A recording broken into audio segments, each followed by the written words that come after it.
चौथा अवतार भगवान का नर नारायण अवतार हुआ। तो ये नर नारायण भगवान कैसे हुए कि एक बार सहस्त्र कवचीय नाम का राक्षस था, उसने वरदान प्राप्त किया, ब्रह्मा जी किया कि उसके 1000 कवच हो गए। कितने?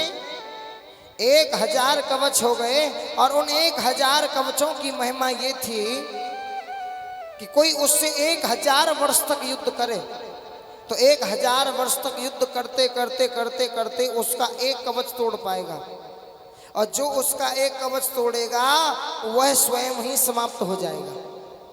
कितना देखो विपरीत। सबसे पहले तो उससे 1000 तक कोई निरंतर लगातार युद्ध करे, और जब 1000 वर्ष तक युद्ध करने के बाद में एक कवच उसका जब टूटता है तब वो तोड़ने वाला ही समाप्त हो जाए। तब भगवान ने नर और नारायण का अवतार लिया। 2 अवतार में भगवान जन्म लेके आए। तो एक अवतार में भगवान उससे युद्ध करने लगे और एक अवतार से भगवान वहां पर तपस्या करने लगे।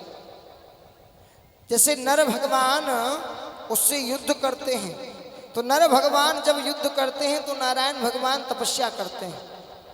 तो नर भगवान के युद्ध करते करते करते करते जब 1000 वर्ष बीत जाते तब उस सहस्त्र कवचीय नाम के राक्षस का एक कवच टूटता।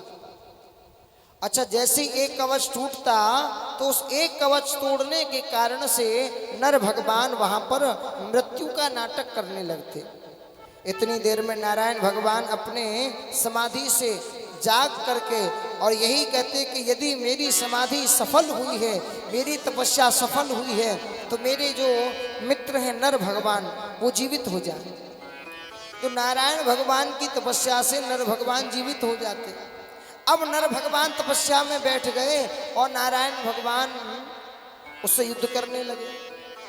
और नारायण भगवान जब समाप्त हो जाते हैं तब नर भगवान युद्ध करते हैं और नारायण भगवान तपस्या करते हैं।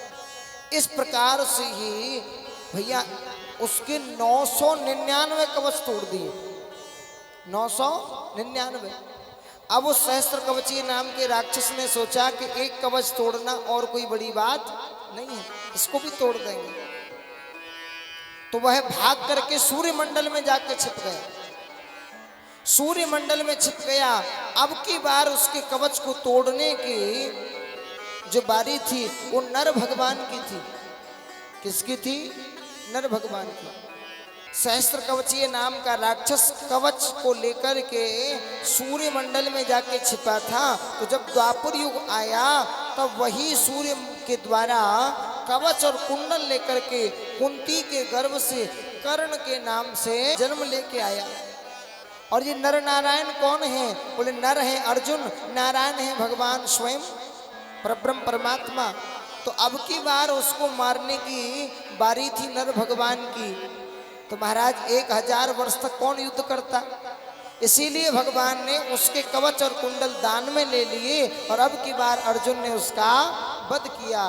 तो उस सहस्त्र कवचीय नाम के राक्षस का वध द्वापर में हुआ। के बिहारी लाल की।